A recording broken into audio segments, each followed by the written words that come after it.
Welcome into the Fantasy Focus Football Podcast. I am Daniel Dopp with Mike Clay, also joined by Al Zeidenfeld. You can find us every Thursday on ESPN NFL's YouTube feed, and our podcast is presented by Geico. You can download Fantasy Focus wherever you listen to podcasts. Mike, it is good to see you here going into Week 6. Coming out of Week 5, I'm just going to jump right into it because I'm excited to talk about today's show. Coming out of Week 5, you crushed me pretty big last week. 169 to 122. My team did not perform.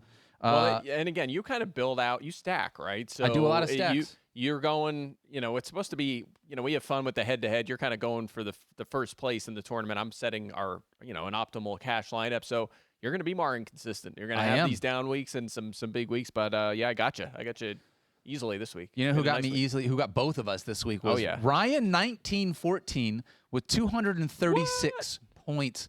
Wow, Ryan, congratulations, Crushed it. Absolutely fantastic. All right, join our free league over at DraftKings. It's free to enter. $200 in prizes. You can follow at Mike Clay NFL and at Daniel Dopp. We will tweet out a link to the league so that you guys can join. And let's jump right into this. We're going to talk about quarterbacks first, starting with Justin Herbert. He's hit 300 yards or had 3 touchdowns in every single game this year. That 300-point bonus is nice, especially in DraftKings. He's been red hot as of late. $7,300 taking on the Ravens. Mike, why you like him this week? Well, you just said all the stuff. Oh, I don't need to say anything. You just did my job for me. So, look, a price fourth in line this week, 1,000 less than Patrick Mahomes. And Mahomes has been awesome, but Herbert's been just as good over the past few weeks, to your point. 30-plus points in 2 of his past 3 games, 3 straight top 12s. He's giving you a high floor. We want that certainly in a cash situation here. And the volume has been terrific. Now, he's not running quite as much as last year, but that's been offset by high scoring and lots of volume. He is second in the NFL in pass attempts this season, top 4 in completions, yards, touchdowns, expected touchdowns, so it's not a fluke high touchdown total. And he's playing the Ravens. A Ravens defense has just allowed over 400 passing yards to Carson Wentz on Monday night. 8th most fantasy points allowed to quarterbacks over expected this season for Baltimore. Just south of 1,600 passing yards is 4th highest. The 6th highest YPA. This is not what we usually expect from the Ravens defense, but they've had some injuries and they are struggling. And one more nugget here about this defense. So they did slow down Jared Goff and they slowed down Drew Lock, right? Lock subbed in. Those are some great quarterbacks you just listed off. I know, right? So they slowed them down. Now, so how about the other quarterbacks they faced? 343 plus passing yards and 2 plus touchdowns allowed to Derek Carr, Patrick Mahomes, and Carson Wentz, right? So now they're facing Justin Herbert. I think he files into that second group, category. All due respect to the first couple of guys. Yeah. Again, they've been beaten pretty good by good quarterbacks this year. It is tough going all the way to Baltimore. Like that's a long trip for them, but home field advantage has not been a big deal this year at all. So I'm not really worried too much about that. Okay. Love that call. Al, let's come on over to you where we're going to talk about Joe Burrow, $6,300 taking on the Detroit Lions. I'm sure there's a lot of reasons why you like Burrow against the Lions this week, but I'm going to let you give him to our audience. I mean, I feel like I'm picking on you every week, and I don't mean to because I basically just stream quarterbacks against the Lions, and and it works out, right? Detroit. I mean, they're allowing a league-high 10 yards per pass attempt. It's like 32% worse than the league average, so there's that big playability. I love the stackability here with Burrow in tournaments, considering that, there's 3 wide receivers that he throws to, and the tight end doesn't really, Uzoma's there, but aside from the one game where he had a spike game, it's Jamar Chase for 25% of the time, Tyler Boyd for 23% of the time, and when he's healthy, T. Higgins is also in that 23 to 25% of the target market share. So if I'm going to get 70% of the throws to go to 3 guys, it's much easier to pick 1 or 2 to stack with, and then maybe have a bring back player. So maybe a tease for what's coming on later in the show, but Burrow with a double stack seems pretty solid to me this week and very underpriced. I like it. I like it a lot. All right, let's talk about a couple more quarterbacks that we like. Mike talked about it a little bit earlier. Patrick Mahomes, $8,300, the most expensive quarterback on the slate. However, coming off of an absolutely awful game against an awful Washington football team defense, this is potentially prime spot for a 5-touchdown, 400-yard Patrick Mahomes. Oh, yeah. Also Lamar Jackson, $7,400. Daniel Jones, $5,500. There's a lot of quarterbacks to look at this week. But At the same time, there's a lot of quarterbacks that normally would be on the slate that are not on the slate when you look at the Thursday night, Sunday night, Monday night, and the bye weeks. Now that we have bye weeks coming up. Yeah, and you could do a lot with your lineup by putting Daniel Jones in there, and I'm super intrigued to use him. But after what happened last week, I'm like, I'm going to go towards the guy we know is playing, whereas my lineup last week was completely destroyed by McCaffrey and Cook and everybody else who didn't. Like Curtis Samuel, he ended up playing, but was good if we didn't use him because he was 50-50. So was that last week? That we was played last a few week. snaps and Yeah. So anyway, Herbert, more of a safer play on a Thursday when we're recording this, but Daniel Jones, if he goes, and it's sounding optimistic too. If he goes, he'll be a nice play too. Yep. All right, let's talk about some running backs here, Mike. I definitely feel like you guys are picking on me now because we're going to talk about Joe Mixon. We've only talked about like 3 players. 2 of them have been Bengals taking on the Detroit Lions. Honestly, what is there to say about Joe Mixon? Because it just, the Lions are bad. Mm-hmm. Joe Mixon is the guy. He's going to get all the work there. Also a great pass catcher. And now I'll let you take over the rest. Again, why am I here? I don't know. I don't need to say What do you anything want to else. say? I mean, it's the matchup, right? It is the and look, this is going to be an interesting dynamic this week in tournaments, and Al can maybe touch on this as well because Mixon has not been involved in the passing game, right? So if you're either pretty much going to go in on Mixon and go with a different stack, or you're going to go with like Burrow, Higgins, Chase, and then avoid Mixon in your tournament lineup. So it's something to think about for sure because it's going to be hard for them all to hit. Or maybe they will against the Lions. I don't know, Daniel. But look, Mixon, 6,400, the 10th highest price running back. Now, he was limited last week, right? And that is a little bit of a red flag. I'll talk about that in a second. But even despite the fact that he played very little last week, has had some injury issues, he's still top 5 at running back in carries and rushing yards this season, has 3 rushing touchdowns. He was delivering the goods the first few weeks of the season. So that's a good sign. 20.1 carries per game during weeks 1 through 4. And, again, a bit limited. He was questionable last week. There's really no doubt right now, I don't think, that he's going to play this week. And Samaje Perine is on the COVID list, so he may not play. Yep. So then you would really expect Mixon to take on a larger role this week. And again, I'll just quantify what we already said. The Lions' 4th most fantasy points to running backs, the most over expected, 10 touchdowns to running backs in 5 games. That is most in the NFL. Top 10 in yards per carry and yards per target allowed to running backs. They've really struggled. If Mixon goes against this defense, I mean, he could have 25 touches in an outstanding matchup. We've seen running backs light up the Lions all year. Oh, yeah. It's going to be hard. At this price point, it's going to be hard not to use him. Well, if the defense is giving up so many points, if everybody is so bad, and that means there has to be somebody on the other side of the ball that's hopefully scoring points for the Detroit Lions. And Al, there's a running back we're going to talk about here that they like as a pass catcher quite a bit in DeAndre Swift. $6,300 on the other side of that game. Tell me what you like about Swift in this matchup. Well, one, I like you, Daniel. I like You're you too, You're a good buddy. friend of mine, and I like to make you feel good. So I want to talk about a Detroit Lion. Yes. For a change. And we talk about stacking and having bring back players or secondary stacks. You have to have somebody from both teams. And it's always really been hard this season through 5 weeks to find a playable player on the Lions. And the one consistent player has been DeAndre Swift in terms of his volume every single week. 6 targets last week, 6 the week before, 7 the week before that. So much inclusion in the pass game, even though he's splitting time at running back, and that is kind of a 50-50 split. Not exactly, but close enough. Don't fact check me. You have a situation where he's still getting some carries inside the 10-yard line. There is Jamal Williams that could frustrate you here, but I think he makes the most viable bring back play for Bengals stacks or secondary stacks. But I think he's a fine play on his own. He's on pace for 99 catches this season. He's been very consistent every single week as the guy. So bringing a Lions pass catcher and considering they usually are going to be playing from behind and throwing a lot, Khalif Raymond was the guy one week. We have Amon-Ra St. Brown, who's gotten 8 targets the last 2, but was non-existent the first 3 weeks. Every once in a while, Quintez is the Cephas is the guy. Yeah. Yeah. So it's just this weird amalgam. Hawkinson's been inconsistent. The only consistent guy on that offense has been DeAndre Swift. So I'm rolling with him at 6,300. It's just too cheap. I like it. I've rolled with Swift the last couple of weeks, and he has paid off quite handsomely. A couple of the running backs that we like, Christian McCaffrey, if he plays at $8,800 against Minnesota. Devontae Booker, $5,400 against the Rams. That is a really cheap price. Obviously, tough Rams defense, but you look at the volume there. I like Devontae Booker. Darrell Henderson, $6,000 against the Giants.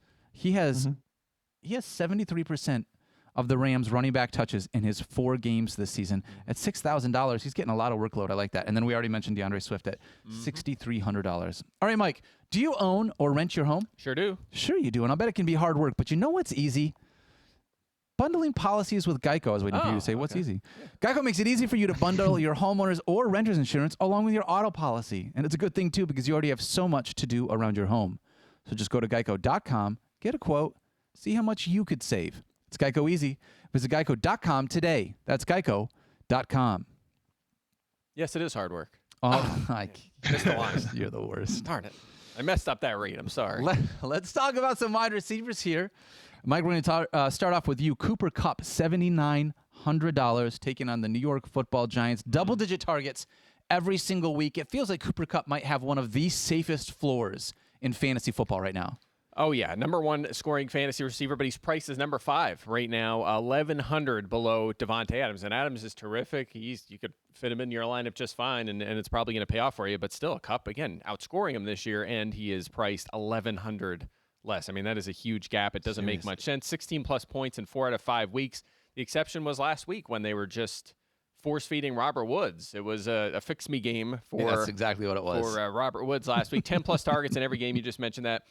Continue to do my job for me over there. Whoa. Kupp it's called being prepared. Aggressive. Come on. Kupp no lower than 3rd in targets, catches, receiving yards, touchdowns, expected touchdowns. So that's the Kupp resume, right? The high floor you just talked about. He's doing the job. He has a high ceiling. We know that. But check this out, okay? So the Giants, mid-pack so far in fantasy points allowed to receivers, but they are the only defense in the NFL that has allowed all 5 receiver units they have faced to outscore their season average, right? So it speaks to the level of competition to some extent. I thought that was a really interesting nugget. The only defense to do that so far this season, allowing the second highest catch rate, and also Giants lean towards zone. They run a lot of zone. Kupp this season, 67% of his fantasy output against zone. He's been a zone beater so far. We'll see if he can keep that going this week. Love him as play. All right. Another guy we're looking at is Terry McLaurin, $7,100. Al also double-digit targets in 3 of his last 4 games, and we've got to expect this is going to be a shootout with the Chiefs, so you got to like Terry McLaurin coming back on the other side of that. Highest totaled game on the slate at 55 and holding. In fact, a lot of play has been on the over in this game. So neither defense can stop anybody, and both offenses have been really good at moving the ball. Even with Heineke under center, who's not been a very efficient quarterback, but at least he's moving the ball and piling up yards a lot of times in garbage time or playing from behind. As Washington defense can't stop quarterbacks in terms of DraftKings scoring or wide receivers or tight ends. And the Kansas City Chiefs have not been able to stop quarterbacks from moving the ball downfield. 4 times this season, a player's gone over 110 receiving yards against Kansas City, and 3 of those guys found the end zone. And considering that Terry McLaurin is like the one guy who gets targets, he's gotten 50 targets this year so far. What's that? 29.5% of Washington's throws head his way. And the next highest guy is 13%, and that's Humphreys. They have a lot of injuries that they're dealing with, guys that are missing practice this week. De'Ami Brown, Logan Thomas, we know is out. RSJ stepping in for him. So it's not out of the realm of possibility that more targets could head his way. And Mike, I know how much you like math and stats and analytics. True. A Brett Saberhagen type year here for Terry McLaurin, where in odd weeks he's gotten 10.2 or less DraftKings points, but in even weeks he's scored 30 or more in both even weeks. So we have week 6 now. It's an even week, a lock for 30 plus points. The math doesn't lie. The numbers add up. Yeah, he made this. The reference this time was sports, so I got it. Brett Saberhagen. Now I don't know what you're talking about, the odd and even. I guess he was boom bust, but I actually know who that is. So all right. I'm not gonna lie, I almost brought that up, Al. When I was going through the research for the show, I was like, "Wow, he's on pace for another 30-week game or 30-point game this week." Yeah, has to be. He's a lock, right? Exactly. That's what I'm talking about. A couple of the wide receivers that we like: Keenan Allen, $6,400 against Baltimore. Keenan Allen, just really quickly.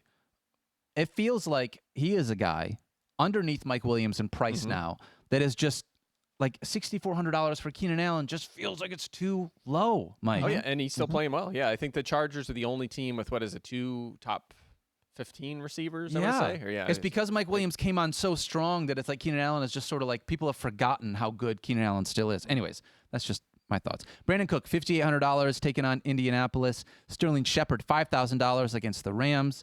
Tyreek Hill, $8,500 against Washington. Terry McLaurin, we already mentioned. Jacoby Myers, $5,500, still looking for that elusive touchdown against Dallas. Devontae, is that right? Yeah, still looking for that elusive touchdown. I was just going to point out that Mac Jones and the Patriots are aware of it, and they're trying to get him that touchdown. Trying to get it. So we already know he's going to get a ton of targets. It's going to be a lot of short area stuff. That's fine, but they're actively trying to get him in the end zone. I love it. And that is good news. That just makes him more appealing. He got tackled on the one last week. Seriously. That's not I know. fair. And it was palpable that they were upset about that, that he didn't score. It's going to happen. Yeah, I love it. Our last one is Devontae Adams at $9,000 against Chicago. It just feels like you can always play Devontae Adams because he's just amazing. All right, let's talk about a couple of tight ends here. Mike, going to start with you. Mark Andrews at $5,200.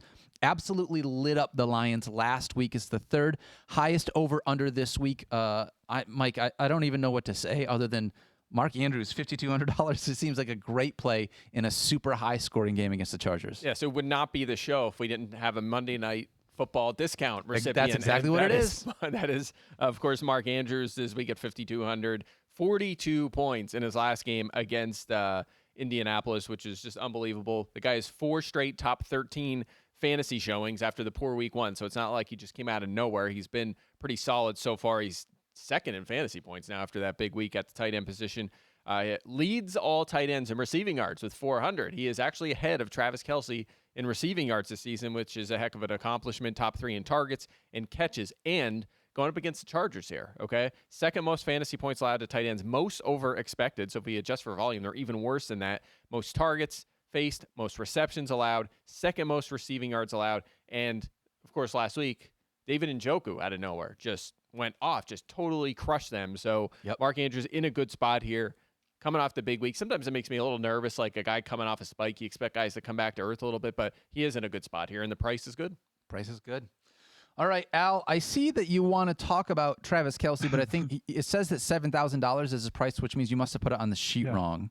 I must have. I feel like we're getting a 25% discount on what Travis Kelce's price should get. And I like a sale just like anybody else. But like, $7,000? It's absurd. Seriously, DraftKings? He's $7K. How do I not just play him everywhere this week, considering that A, he's Travis Kelce. B, it's the highest scored expected game on the week. We talked about how much of a smash spot this is for Patrick Mahomes and everybody on both offenses. So the fact that the Chiefs, the carnival seems to have moved from Dallas to Kansas City, where like Kansas City's offense is so good that they can pile up points, but their defense can't stop anybody else from piling up points, which means that their offense has to continually have its foot on the gas. So that's good for Travis Kelce. And when you consider that Kelce has not seen an end zone target yet this season for 5 games, that's kind of weird considering that he has not had a streak like that since 2016 of not getting an end zone target. So not to predict regression in one game, but like they should start targeting their big monster beast of a tight end in the paint, which does lead to more touchdowns going in his favor. So you're going to have the volume, you've got yards. One of the only tight ends that every single week has the chance to get you that 100-yard bonus. And I'm going to expect that the touchdowns for the rest of the season are going to turn, and you're never going to see Travis Kelce this cheap again on DraftKings. That makes sense. I mean, the Chiefs are number one. The Chiefs this season, in terms of offensive points per drive, are number 1 over the past decade. So that means they're ahead of the MVP year. I mean, that's incredible. Think of an offense from the past decade. It's one of the highest ever. So they are just rolling. Kelce's, I mean, you certainly try to fit him into your lineup. I mean, you really try to get him into your lineup if you can, but I mean, I did not this week. So look, you have some options. Like I feel like it's a little awkward here. I don't want to shoot myself in the foot here. Spoiler alert. I can't wait. It worked out a little differently. Obviously, I'm using Mark Andrews, going with a unique strategy, but we'll get there when we get there. I'm saying I agree with Al. If you can find a way to get Kelce in, obviously a terrific value, and he is on my list. He's the next tight end on my list. He is. Can I add one quick thing here regarding Kelce? Yeah, bring it. Normally, it's not about Kelce. It's more about roster construction, specifically for week 6. Typically, I will not use a tight end in the flex. Even Travis Kelce, I don't normally allow in flex, but there's such a absence of wide receiver value this week that I think that there are a lot of viable 3 to 4K tight ends, and then I will allow Travis Kelce in those lineups into the flex, because if you look at the wide receivers that are priced around 7K, he fits right in and possibly has a higher projection or ceiling projection than all of them. So I will allow Kelce in flex this week where I normally won't. Love it. All right, Travis Kelce, we just talked about. Jared Cook, $3,200, taking on the Baltimore Ravens. Basically, everybody from the Chargers-Ravens game we want to play. Same with everybody from the Chiefs-Washington football team game, as Ricky Seals-Jones comes in at $3,000 as well, bargain cheap. And I'm told that he's going to have 110 receiving yards this week, right? Al, isn't that what you just told me? 4 times this season, a player's gone over 110 receiving yards versus KC. Yeah, so this week it's going to be RSJ. Oh, clearly. And Terry McLaurin, both of them are going to have 110 yards and a touchdown. And hopefully Gibson scores 3 touchdowns. Yeah, Seals-Jones, by the way, they put Logan Thomas on IR and said Seals-Jones is just filing right in. You're going to play 100% of the snaps like Logan Thomas, full-time guy, same number of targets. Actually had more than Thomas has seen in a game this season last week. What do you have, 9 targets in that game? So, yeah, $3K. I mean, yeah, he's terrific value. All right, Beard versus the Brain is brought to you by Geico. Whether you rent or own, Geico makes it easy to bundle your home and car insurance. Go to geico.com today. All right, Mike, our head-to-head lineups for Week 6. Like I said, you're ahead 3-2 going into this week. Congratulations, you're on a 3-game winning streak. I am. Let's keep it rolling here. We're going to go losing Week 6 lineup. Yeah, we'll see. Justin Herbert against Baltimore. Of course, talked about him. Joe Mixon and Darrell Henderson were both on our value list. They're going. They're in a good spot here this week. I'm actually going with a couple Rams here. Cooper Kupp, of course, talked him up. Have to have him in my lineup this week. Keenan Allen, Jacoby Myers are my other wide receivers. I just fiddling with the lineup. Brandon Cooks was a guy that I was trying to get in there as well. I think he'll get back on track after a couple down weeks. Good spot here against the Colts. So you have options there. And then, look, again, I was just talking about it. Don't love going the 2 tight end route, but it's hard to avoid this week. So I did it. I'm going with Ricky Seals-Jones, and I'm going with Mark Andrews. Defense, I'm going with Houston up against the Colts. All right. The winning lineup sounds like this. It starts with Patrick Mahomes at quarterback. Yeah, talking a big game after losing 3 in a row. All right. Jonathan Taylor, $6,600, my first running back. Devontae Booker, $5,400, my second running back. The amount of volume that Devontae Booker is going to get for $5,400 is great. Yep. Going to pair Patrick Mahomes with Tyreek Hill and Travis Kelce, so I've got both of them. With a comeback of Ricky Seals-Jones in the flex, so tight end in the flex is that we've talked about. My secondary stack with Jonathan Taylor is Brandon Cooks at $5,800.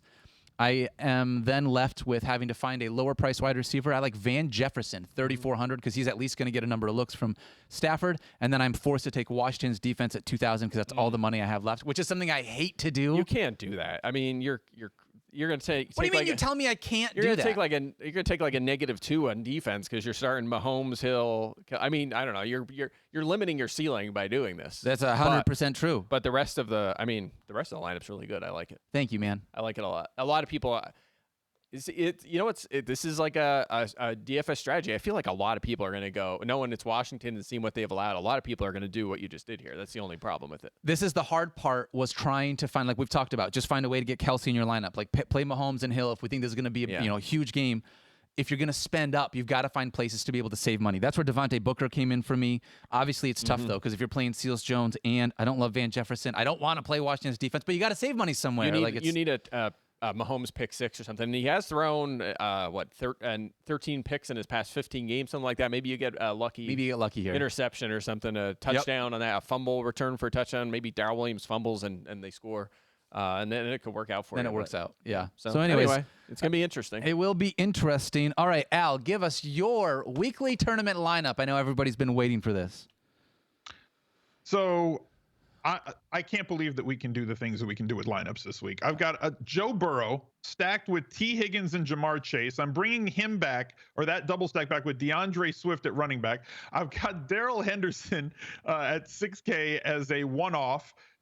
And then Brandon Cooks as a secondary stack with Paris Campbell, Travis Kelce as a one-off at tight end, and Minnesota's defense for $2,900 against the Panthers and Sam Darnold. So that might be too chalky. I might have to take people out just based on cumulative percentage in tournaments. But like the fact that you can do these things on such a short slate, the pricing is a little wonky this week. Yeah, I freaking love this. I mean, getting Travis Kelce for $7,000 really opens up some other possibilities there that you wouldn't normally have, is what it comes down to. So love that lineup, Al. All right, cool. That's going to be it. Another show in the books, guys. Thank you so much for hanging out with us. We love being able to do this. Please follow at Mike Clay NFL, at Al Zeidenfeld on Twitter. I am at Daniel Dopp. Don't forget to love each other. Please, we need more love in this world. I hope that you guys know this, but Al, Mike, and I love being able to do this show. And I love being able to hang out and spend time with them. They're two of my favorite people. So find people like that bring you joy in this life, because that is what it's all about. Like finding Brandon Staley, happiness. Right? Exactly. Watch that Brandon Staley video. That's exactly right. Find that happiness and you hold on to it. All right. Thank you so much, guys. We love you. Good luck this week in week 6, and we'll see you guys next week.